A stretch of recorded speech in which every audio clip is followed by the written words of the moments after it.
Hello बच्चों, स्वागत है आपका easy to study YouTube channel पर। तो बच्चे लोग, आज हम सब करने वाले हैं क्लास 7 का गणित। क्या करने वाले हैं?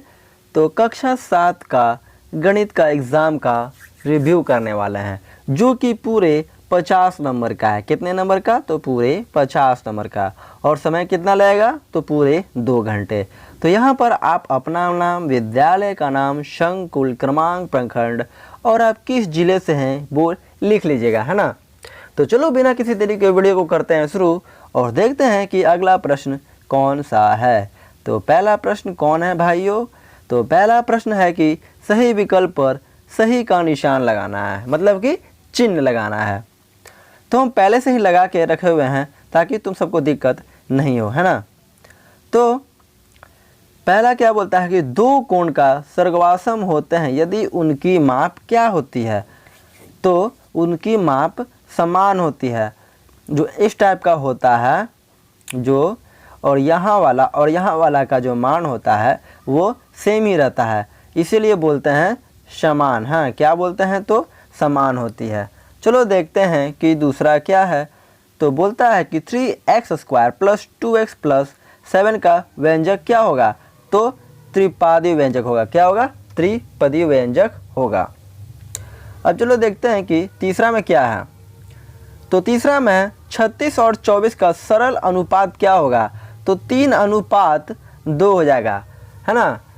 अनुपात का होता है इंग्लिश में नाम रेशियो। ठीक है, चलो बढ़ते हैं आगे। और 4 है ना। तो 4 में क्या बोलता है? 7/10 का प्रतिशत में मान क्या होगा? तो 70% होगा। आप सबको निकालने आता होगा, निकाल लीजिएगा। 100 करके होता है। फिर देखते हैं कि अगला प्रश्न कौन सा है। तो बी में क्या बोलता है बच्चे लोग? बी में बोलता है कि स्तंभ अ के साथ स्तंभ बी का सही से मिलान करिए, और ये पूरे 5 नंबर का प्रश्न है। तो चलो देखते हैं कि पहला प्रश्न कौन सा होगा। तो पहला प्रश्न है कि 36, माफ़ करिएगा दोस्तों, यहाँ पर लिखा हुआ है 36 डिग्री, है ना। तो 36 डिग्री का पूरा कोण क्या होगा? तो 36 डिग्री का पूरा कोण हो जाएगा 20 डिग्री, है ना। फिर क्या बोलते हैं कि 2 में x का पावर m और x का पावर n, है ना। क्या हो जाएगा? पावर n है तो इसका क्या हो जाएगा? तो ग हो जाएगा। हाँ, x का पावर m और n, जो कि a² + b² होता है ना, प्रूव करने वाला। उसमें आप देखते हैं कि जो किसी भी गुना का जो पावर होता है वो जुट जाता है ना। तो क्या हो जाएगा? दूसरा का ये हो जाएगा आपका। चलो देखते हैं कि तीसरा में क्या हो जाएगा। 0.43 का मान क्या हो जाएगा? तो पॉइंट हट जाएगा और नीचे में 100 आ जाएगा, है ना। फिर क्या बोलते हैं 4 में वृत्त का क्षेत्रफल? तो πr²। क्या होता है? πr² होता है। तो हम पूरी तरह से देख लो बच्चे लोग, और स्क्रीनशॉट भी आप लोग खींच लो। चलो खींच लिए। अब चलो देखते हैं कि अगला प्रश्न कौन सा है। तो 3 नंबर प्रश्न बोलता है बच्चे सब कि कोष्टक में सही विकल्प चुनकर खाली जगहों को भरिए, और ये पूरे हैं 5 नंबर के। तो पहले से ही हम फिल करके रखे हुए हैं। तो क्या बोलता है? घन में कितने मतलब खाली स्थान फलक होते हैं? तो कितने होते हैं? 6। तो यहाँ पर लिख दिए हैं हम 6। फिर क्या बोलता है दूसरा में कि 2 परिमेय संख्याओं के बीच खाली स्थान परिमेय संख्या होता है तो असीमित होता है। क्या होता है? असीमित होता है। तो बच्चे लोग क्या देखते हैं कि 14/3 क्या है? खाली स्थान। तो 14/3 है एक अशांत दशमलव। क्या हो जाएगा यहाँ पे? अशांत दशमलव हो जाएगा। अब चलो देखते हैं 4 में क्या बोलता है। मिश्र धातु बराबर, तो मूलधन प्लस ब्याज। ये सबको पता है, नहीं पता है तो पता होना चाहिए बच्चों, ताकि एग्ज़ाम आए और आपको पूरे के पूरे 5 नंबर मिल सके। तो चलो देखते हैं कि अगला प्रश्न है कौन सा। तो हम लोग आ गए हैं 4 नंबर प्रश्न में, और ये भी पूरे हैं 5 नंबर के। कितने? तो पूरे 5 नंबर के। और 5 में 5 लाना चाहिए दोस्तों अगर आपको पास होना है अच्छे नंबरों से। तो बोलता है 4 में नीचे दिए गए प्रश्नों के उत्तर बगल बॉक्स से भरिए। तो 80 किलोग्राम, पहला है कि 80 किलोग्राम का 3/10 क्या हो जाएगा, तो 24 किलो हो जाएगा। क्या हो जाएगा, तो ये कट जाएगा, 0 0 कट जाएगा, 28 24 हो जाएगा, है ना। कैसे होगा, तो देखो 80 किलोग्राम है, तो का मतलब होता है गुना, तो ये ऐसे हो जाएगा, ये 3 हो जाएगा, तो ये कट जाएगा, 28 24 हो जाएगा, ये दोनों गुना होके हो जाएगा 24, है ना। अब चलो देखते हैं 2 में कि 10 का पावर 3 का भागा 10 का भागा 2, तो क्या हो जाएगा, तो पावर पावर से माइनस हो जाएगा, इसलिए 10 हो जाएगा। फिर बोलता है 3 में कि 3m × 2n, तो ये हो जाएगा 3 दूनी 6, और जो m और n है ये भी गुना हो जाएगा, तो क्या हो जाएगा 6mn हो जाएगा। फिर क्या बोलता है बच्चे लोग कि 4 में विक्रय मूल्य बराबर क्रय मूल्य प्लस खाने स्थान, तो क्या होता है क्रय मूल्य प्लस यहाँ पर हो जाएगा आपका लाभ। देखो यहाँ पे भी हम लिखे हुए हैं लाभ। चलो ठीक है, समझ में सबको आ रहा है। चलो देखते हैं कि अगला प्रश्न कौन सा है। तो अगला प्रश्न बताने से पहले बच्चे लोग आप सबसे एक विनती है, और ये विनती क्यों है कि अगर ये आपको क्वेश्चन का PDF चाहिए, क्या चाहिए PDF, है ना, तो ये हमारे टेलीग्राम का क्या है, स्कैनर है ना। तो अगर आपको इस क्वेश्चन का PDF चाहिए, है ना, क्या चाहिए PDF चाहिए, तो PDF के लिए हमारे Telegram easy to study group को ज़रूर से ज़रूर क्या करें, ज्वाइन कर लीजिए, ताकि आपको PDF मिल सके, और अपने दोस्तों में भी ज़रूर शेयर कर दीजिए, है ना। और एक और बच्चों कि इस वीडियो को लाइक भी ज़रूर करें। तो चलो देखते हैं कि अगला प्रश्न कौन सा है। तो 5 में है क्या बच्चे लोग, गुना करना है। क्या करना है भैया, तो गुना करना है। तो गुना किस में है, तो 2a + 3ab ब्रैकेट है, और 3a + 2b। ध्यान रखना है बच्चों लोग कि इसमें क्या है, ब्रैकेट है। तो ब्रैकेट का ये होता है कि सबसे पहले ब्रैकेट को ही हम हल करेंगे। तो हम सॉल्यूशन करके रखे हुए हैं दोस्तों, है ना। लो हम जूम कर देते हैं, ताकि तो आप लोग यहाँ पे आप सब स्क्रीनशॉट खींच लो, है ना। स्क्रीनशॉट आप लोग खींच लो। चलो खींच लिए। अब देखो क्या है, देखो 2a है, 2a + 3b हो जाएगा ये, फिर +3b, 3b + 2b हो जाएगा। फिर क्या हो जाएगा, ये जो और ये है ये स्क्वायर हो जाएगा। कौन कौन हो जाएगा, 2a और 3b क्या हो जाएगा, स्क्वायर हो जाएगा। तो क्या हो जाएगा 6a स्क्वायर यहाँ पर हो जाएगा। फिर ये वाला का यहाँ पे हो जाएगा, और ये वाला का सॉल्यूशन यहाँ पे हो जाएगा, है ना। क्या हो जाएगा, तो ये हो जाएगा यहाँ पे 6a² + 4ab + 9ab + 6b square equal to क्या हो जाएगा, यहाँ पर ये 6 का यहाँ पर आ जाएगा, और ये जो आपका फुल AB है, जो यहाँ पर देखो आप सब देख सकते हो कि यहाँ भी AB है और यहाँ भी AB है, तो ये दोनों क्या हो जाएगा, जुट जाएगा, है ना। तो क्या हो जाएगा 9 चौड़ यहाँ पर 13 हो जाएगा ये वाला, और 6b स्क्वायर का ये यहाँ पर आ जाएगा। इसी तरह से ये सॉल्यूशन आपका बन जाएगा। चलो देखते हैं कि अगला प्रश्न कौन सा है। तो 6 में क्या बोलता है बच्चे लोग कि एक कार कितना 3 किलोमीटर में 60 किलोमीटर की दूरी तय करती है। माफ़ करिएगा बच्चे लोग, क्वेश्चन में अभी हम गलती पढ़ दिए, फिर से पढ़ लेते हैं। और वो क्या है कि एक कार 3 लीटर में 60 किलोमीटर मतलब कि कितना 60 किलोमीटर की दूरी तय करती है। तो 100 किलोमीटर की दूरी तय करने में कितने लीटर पेट्रोल की आवश्यकता पड़ेगी, है ना।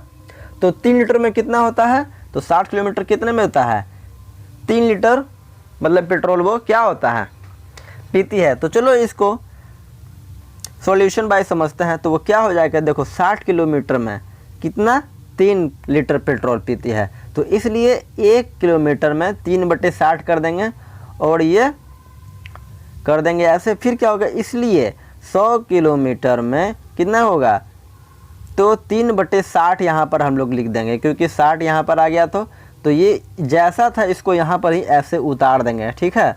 तो 100 किलोमीटर में 3/60 × 100 करेंगे, तो हम लोग का 5 आंसर निकलेगा। तो उत्तर क्या हो जाएगा, 5 लीटर में 100 किलोमीटर वो गाड़ी चलेगी, है ना। तो चलो देखते हैं अगला प्रश्न कौन सा है। अब अगला प्रश्न है बच्चे लोग कि 7 नंबर में क्या बोलता है कि एक व्यक्ति की मासिक आय 4000 है। मासिक आय मतलब कि एक महीने में, है ना, एक महीने में उसको कितना मिलता है, तो 4000 रुपये मिलते हैं, ठीक है। मासिक आय क्या आप लोग समझ गए हो। तो वो प्रति माह 1000 रुपया बचाता है तो वह अपनी आय का कितना प्रतिशत बचाता है। तो सिंपल इसको शॉर्टकट भी तरीका है, लेकिन हम लोग सॉल्यूशन बाइट समझेंगे तो क्या हो जाएगा, लिखेंगे क्या कि मासिक आय बराबर 4000 और बचत 1000। तो ये हो जाएगा, इसलिए बचत का प्रतिशत निकालने के लिए हम लोग 100 से बटे करते हैं, मतलब कि भागा 22 करते हैं, है ना। तो क्या हो जाएगा यहाँ पे 1000 ये बचत करता है, किस में से 4000 में, गुने हो जाएगा 100। तो यहाँ पर 000, यहाँ पे 000 कट जाएगा और यहाँ पे 100 है, तो 4 का भागा 25। तो हमारा क्या आ जाएगा आंसर आ जाएगा यहाँ पर हमारा 25।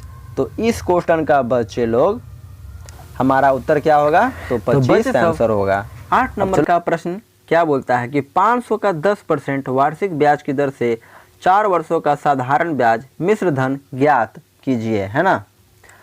तो हम लोग जानते हैं कि मिश्र धन क्या होता है, मूलधन जो होता है हम लोग पी से ही शुरुआत करते हैं। तो इसका हम लोग देखते हैं शॉर्टकट वाइज उत्तर हम लोग देखेंगे कि क्या होगा। तो क्या होगा आंसर, P बराबर हम लोग का हो जाएगा क्या 500 रुपये, जो कि यहाँ पर लिखे हुए थे, और जो रेट है वो है हमारा 10%, क्या है 10%, और समय हम लोग का कितना बोल रहा है 4 वर्ष, मतलब कि कितना हो जाएगा 4 ईयर्स। तो साधारण ब्याज क्या होता है, तो हम लोग जानते हैं कि P गुना R गुना T बटे 100 होता है ना।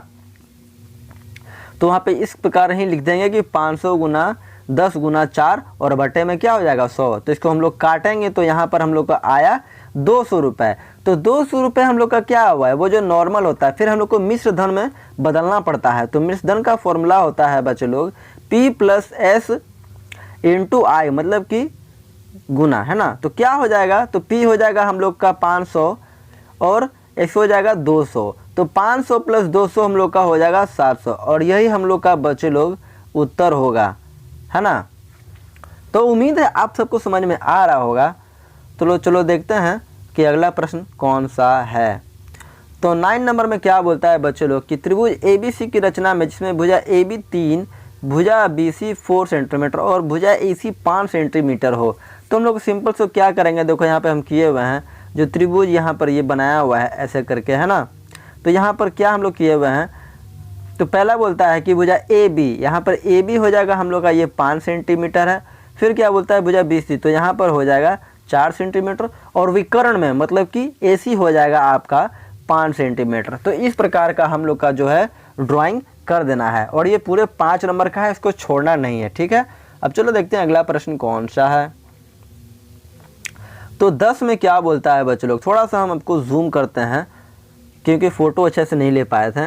तो क्या बोलता है कि 88 मीटर लंबे एक तार को मोड़कर वृत्ताकार रूप से जमीन पर रखा गया, तो तार द्वारा घेरे गए क्षेत्र का क्षेत्रफल ज्ञात करिए। तो तार की लंबाई क्या हो जाएगा, तार की लंबाई हम लोग को दिया हुआ है 88 सेंटीमीटर, और वृत्त की परिधि भी 88 सेंटीमीटर। तो याद करिएगा दोस्तों कि जो तार की लंबाई होगी वही हमारी वृत्त की परिधि भी होगी, मतलब कि परिधि होगी, ठीक है। तो परिधि बराबर क्या हो जाएगा, तो हो जाएगा 2π² बराबर 88, है ना। फिर आगे में हम लोग क्या रखेंगे, थोड़ा सा हम इसको करते हैं ताकि आप सब समझ सको। तो यहाँ पे इंटू में जो हो जाएगा पाई का जो हो जाएगा, तो यहाँ पे हो जाएगा 2 गुना पाई का होता है 22/7 गुना R बराबर 88। तो फिर क्या हो जाएगा, हम लोग को R का मान निकालेंगे। तो यहाँ पे R का मान निकालने के लिए हो जाएगा हम लोग को 2 जो उस तरफ हो जाएगा, तो R बराबर क्या हो जाएगा 88, और 22 नीचे में आ जाएगा, तो 2 × 22 इंटू हमारा जो 7 हो जाएगा। तो दोनों को सबको काट कर मिलाकर हो जाएगा 140, मतलब कि 140 मतलब 140 मीटर हो जाएगा ना। फिर हम लोग को क्या है, यहाँ पर क्वेश्चन में बच्चे लोग बोले हुए था कि किसका क्षेत्रफल निकालना है, तो वृत्त का क्षेत्रफल। तो वृत्त का क्षेत्रफल निकालने के लिए हम लोग को बोलें क्या कि 2πr², है ना, मतलब कि, और पाई का मान हम लोग का होता है कितना 22/7, कितना होता है, तो 22/7 होता है। तो यहाँ पर 22/7 × 14², है ना। तो यहाँ पर हम लोग को सॉल्यूशन करेंगे तो कितना आ जाएगा 616, मतलब कि 616 मीटर स्क्वायर हो जाएगा। तो ये आपका बच्चे लोग देख लो, अच्छे से स्क्रीनशॉट ले लो ताकि आप सबको समझ में आ सके, और एग्ज़ाम में आप लोग यही उत्तर आप लोग बनाओगे, है ना, ठीक है। तो चलो बढ़ते हैं अगले क्वेश्चन की ओर। तो अब क्वेश्चन नहीं है बच्चे लोग, तो इसी के साथ हमारा ये वीडियो होता है ख़त्म, है ना। तो एक और बात बच्चों कि अगर आप सबको PDF चाहिए, है ना, क्या चाहिए, तो PDF, है ना। तो अगर आपको PDF चाहिए तो टेलीग्राम को ज़रूर से ज़रूर ज्वाइन कर लीजिए। तब तक हम लोग मिलते हैं बच्चों लोग नेक्स्ट वीडियो में, है ना। तो मिलेंगे हम लोग नेक्स्ट वीडियो में नेक्स्ट सब्जेक्ट में। तब तक के लिए गुड बाय, थैंक यू और जय हिंद।